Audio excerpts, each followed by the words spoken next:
Buenas noches y bienvenidos a Historias de Terror. Los hombres de hoy creemos que ya no tenemos mucho por conocer, que ya no hay nada nuevo que descubrir. Pero en este programa vamos a conocer historias, experiencias, situaciones que ocurren del más allá y de lo sobrenatural. Se dice que un nahual puede ser un brujo que se transforma en algún animal, o también se denomina nahual a ese animal que nos va a proteger y que todos poseemos a lo largo de nuestra vida. Pero todo esto no es relevante sin una historia. Mi nombre es José Llamas y te presento Nosotros lo matamos. La siguiente historia está basada en hechos reales y es de Crónicas Paranormales Huasteca Potosina. Mi historia tal vez es un poco corta, pero espero que les guste, y la verdad, es muy real. Cuando era más joven, nos íbamos con mi mamá a la casa de mi abuela, allá en un rancho de Talanjas. No mencionaré el nombre, por obvias razones. La pasábamos muy bien y todo, solo que al lado de la casa, había una casa muy abandonada, con hierbas altas, y siempre se escuchaban ruidos extraños. Por cierto, nosotros teníamos prohibido irnos al pretil o al muro que separaba el terreno de mi abuela de ese lugar. Pero una vez, estando ya de noche, mi abuela y mi mamá salieron a comprar leche a la tienda del rancho y nosotros nos quedamos en la casa jugando lotería. Entonces, una de mis primas, la mayor, comenzó a gritar y a decirnos que nos metiéramos rápido abajo de los catres, y yo me acerqué para ver qué es lo que pasaba. Ella me apuntó hacia afuera y vi que estaba un señor muy grande brincándose esa barda y a duras penas iba apoyándose con un palo. Para esto, metimos a mis primos los más chicos debajo de las camas y yo corrí a cerrar la puerta porque ese señor tenía la fama de ser brujo, el brujo de todo el pueblo de ahí. No tenía hijos, no tenía esposa, no tenía familia. Es más, ni el nombre real sabíamos de ese señor, solo conocíamos que le decían Santiago. Ya un rato después, que nosotros no lo veíamos, empezamos a escuchar que tocaban la puerta, y mi prima rápidamente me dijo que no abriera, pero como mi mamá y mi abuela estaban en la tienda, primero pregunté quién era, y no contestaban, solo seguían tocando la puerta sin decir nada. Yo seguía ahí en la puerta y después se me ocurrió decir que yo tenía un machete y que se fuera. En ese momento empezaron a empujar la puerta y se escuchaban ruidos como cuando un perro está gruñendo. Mi prima estaba llorando junto a mis primos y yo les decía que no hicieran ruido y saqué aquel machete. Entonces empecé a aventar de machetazos por la rendija de abajo de la puerta. Incluso sentí que le pegué a alguien. Y desde afuera me empezaron a jalar ese machete, así que yo lo solté. Después de eso, un primo gritó: «¡Está en la ventana! ¡Está en la ventana!». En ese momento volteamos y vimos que estaba ese señor parado afuera.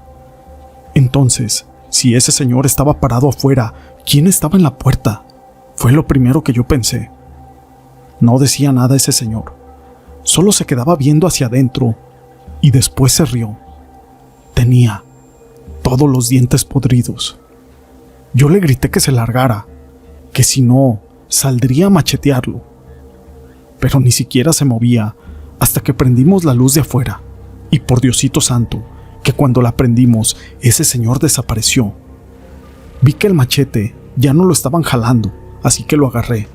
Y le dije a mi prima que abriera la puerta y que si alguien se metía, le diera con otro machete que también teníamos ahí.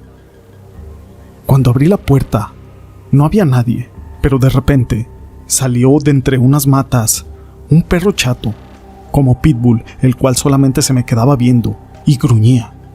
En ese momento me metí corriendo y el animal empezó a azotarse en la puerta. Hacía ruidos muy extraños y muy feos.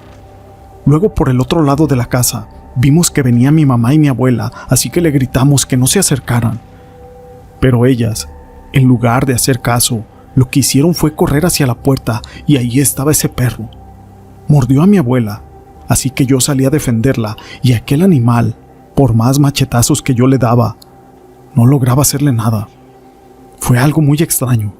Mi abuela y todos le estábamos pegando a ese animal, pero ni siquiera se movía, ni miedo tenía. Hasta que mi madre, no sé cómo, pero llegó y le aventó agua bendita a ese animal, y justo en ese momento se fue chillando hacia el monte. Pareciera que esa agua bendita le había hecho más daño que todos los machetazos y golpes, así como las patadas que le habíamos dado. Metimos a la abuela. Incluso le echamos petróleo en sus heridas, pero esas heridas eran muy profundas en su pierna. La tuvimos que sacar entablillada y la llevamos a un centro de salud. Pero no había médico, así que tuvimos que pagarle un taxi que nos llevara hasta Valles. Así que esa vez nos fuimos todos en la camioneta, nadie se quedó en la casa. Ya días después que dieron de alta a mi abuela, regresamos a esa casa. Cuando llegamos, vimos que había personas en la casa de un lado, y mi mamá les preguntó que qué es lo que estaba pasando. Ellos nos dijeron que habían encontrado a Santiago todo macheteado. Eso que me pasó, o eso que nos pasó, me sigue rondando en la cabeza. ¿El brujo Santiago sería aquel perro tan grande que nosotros golpeamos y macheteamos? Aunque todavía, a veces por las madrugadas, escuchamos como quejidos que provienen de esa casa, de ese lugar que aparentemente sigue abandonado. Esta historia la quise compartir con ustedes. La siguiente historia lleva por nombre El Diablo convertido en animal, y nos la comparte Gaby Luna, de La Hora del Miedo. Mi nombre es Alejandro. Quiero contarles una amarga experiencia paranormal que me sucedió hace algunas noches. Yo me desempeño como vigilante en una empresa muy reconocida de aquí de Altamira, en las orillas de la ciudad. Estaba en mi último rondín de la noche y eran como las 5 de la mañana. Ya empezaba a llegar uno que otro trabajador de la empresa. El ambiente comenzó a sentirse muy pesado. Más bien toda la noche se sintió así, pero en esos momentos se sentía aún más. Incluso la luz de las lámparas y de mi linterna se veían como opacas. Mientras caminaba junto a unos tanques de diésel, escuché como el resoplido de un toro muy enojado y los gruñidos como de perros peleándose. Se me erizó la piel, pero tenía que seguir cauteloso. Eché la luz de la linterna y no vi nada, pero eso no dejaba de escucharse, así que me apuré para alejarme de ahí, cuando a lo lejos vi la luz de una linterna que venía hacia el portón de la entrada. Sentí un poco de alivio, ya que no estaría solo. Aunque venía aún muy retirado, me sentí más tranquilo y por un momento olvidé todo lo que yo había escuchado. Se sentía muy fresca la mañana, así que me dije, voy a preparar un café, tal vez sean mis nervios. A mí, ya me habían dicho mis compañeros que ahí pasaban cosas muy extrañas, pero nunca había visto nada. Ya venía el trabajador, más cerca, así que me aproximé a la entrada. Y en efecto, era un ingeniero, el cual me saludó.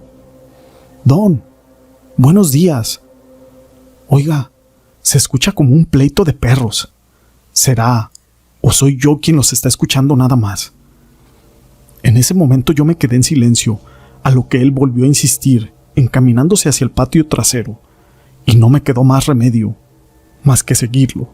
Y obvio, pues yo era el velador y tenía que ir. Solamente le dije, Inge, no se preocupe, yo he hecho un vistazo y me adelanto. Pero la chica apenas podía hablar, solo aluzaba con su lámpara en mi dirección, y yo no le entendía. Me tuve que regresar a donde ella estaba para preguntarle si estaba bien. Ingeniera, no la escucho, ¿está usted bien? De repente, yo alucé hacia donde ella me indicaba con su mano, y Jesús bendito, a unos cuantos metros de nosotros estaba un venado enorme, pero era tan grande que en mi vida había visto yo algo así. Estaba inerte y no se movía, solamente resoplaba como un toro. Su cornamenta era enorme y brillaba como si fuera de oro, y sus ojos eran rojos, como las brasas de carbón. En ese momento le eché la luz de la linterna y ni siquiera parpadeaba, como si estuviera listo para atacarnos. En ese momento quise salir corriendo, pero no pude. No iba a dejar a la ingeniera allí. Otra, mis piernas ni siquiera respondían. No me quedó de otra más que pedirle a Dios que nos protegiera de eso, que creíamos que era el mismo diablo convertido en un animal. Pasaron los segundos, los cuales se me hicieron eternos. Aparté la luz de ese animal y opté por decirme a mí mismo, si no lo veo, no está. Le pregunté a la ingeniera si había visto lo mismo que yo, y me dijo que sí, que eso era una cosa mala. Justo en ese momento, decidimos correr de ahí. Llegamos a la oficina en lo que los otros trabajadores nos dijeron: «Los acaban de espantar, ¿verdad?». Nosotros solamente nos vimos uno al otro, y los otros siguieron diciendo: «No anden por allá atrás, escuchen lo que escuchen, y aunque les llamen por su nombre». Y pues, esa noche madrugada tuve esa horrible experiencia que quise compartir con ustedes, una experiencia que yo no se la deseo a nadie. A partir de ahí, hago un rondín temprano, otro casi al amanecer, y la Inge llega, tan solo unos minutos antes de su entrada. No sea que se nos aparezca aquel vaquero que anda buscando su caballo, que dicen que también lo han visto ahí, en ese lugar. Esta historia la quise compartir con ustedes. Si les ha gustado, déjenme su pulgar arriba. No olviden en dejar sus comentarios. Y gracias por ser parte de este canal.